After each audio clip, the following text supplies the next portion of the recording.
All right, so have you guys ever had a crush on someone?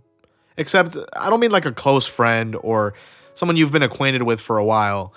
I mean someone who doesn't even exist. Like, have you ever been at school or work or maybe just out in public or something, and all of a sudden someone comes along who ends up catching your eye? You know, maybe they have really nice eyes or, a really nice personality. Or maybe they just have a vibrant energy that makes them irresistible to you. So after admiring them for a bit, you decide that you're going to stand up and you're going to go talk to them. Except chances are you're probably like the majority of the population, so you end up backing out and never actually end up talking to them at all, like a freaking loser. So instead, you end up just going home and fantasizing about what this person might be like. And by that, I mean you start to create all these really oddly specific and even super unrealistic scenarios in your head. You start to imagine that the two of you are madly in love with each other. You imagine yourself getting married and starting a family. You imagine yourself growing old together. Stuff like that, right? And as time goes on, you eventually believe that you're in love with this person. Except, unbeknownst to you, you're not actually in love with them at all. You're just in love with the idea of them. And this, my friends, is what the Oxford English Dictionary defines as limerence, or a state of being infatuated or obsessed with another person, typically characterized by a strong desire for reciprocation of one's own feelings. In other words, it's basically when you daydream so hard about someone that you end up hurting yourself both emotionally and psychologically.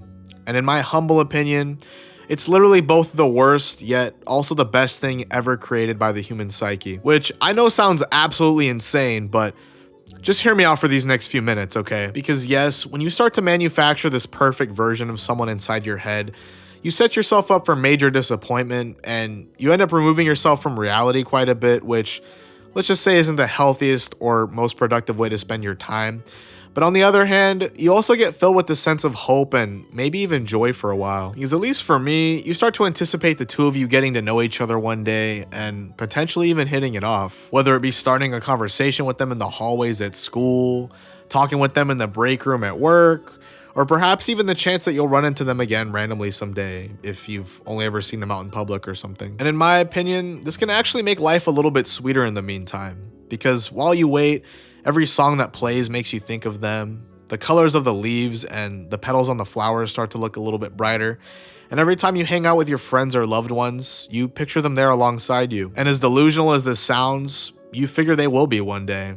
However, unfortunately for you, you can only keep reality out for so long, and you eventually start to wonder if they actually behave the way they do in these made-up scenarios you've created for yourself. And whether or not you guys have the same outlook on life or the same interests, or if they're even someone worth getting to know in the first place. But since your judgment is now completely clouded by all these blissful fantasies and, tender feelings, you say to yourself that even if they don't fit this vision of what you want them to be, you'll accept them as they are anyways because you love them.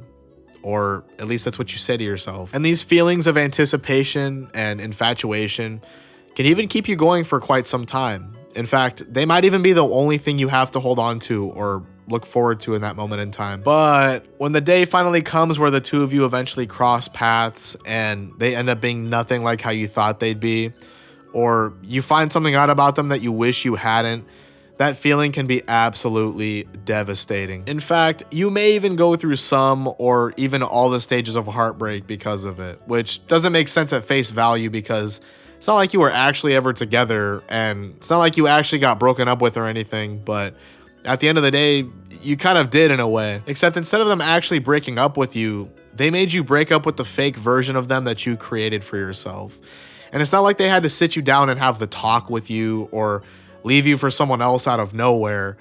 All they had to do was simply be themselves. And the most painful part about all of this is the fact that they'll never know how much those thoughts and feelings actually meant to you.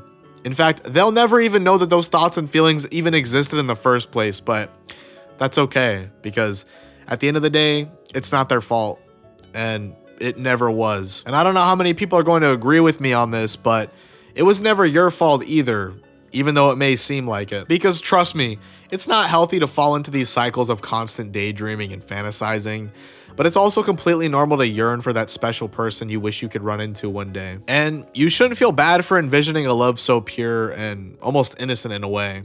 But on the other hand, you also need to understand that people are not perfect, and that as hard as this is to accept, you're probably not going to find someone as pure as the people you create in your mind. And you may even meet people who will ruin the idea of finding love that pure altogether. But believe it or not, that's okay. Because even though it's hard to remind yourself of this, there's always that chance you'll find someone who's just close enough to what you actually want. And believe it or not, you might already be the embodiment of someone else's silly daydream, and they just haven't found you yet. Nah, we're all probably gonna die alone, honestly. Modern dating is fucking cooked.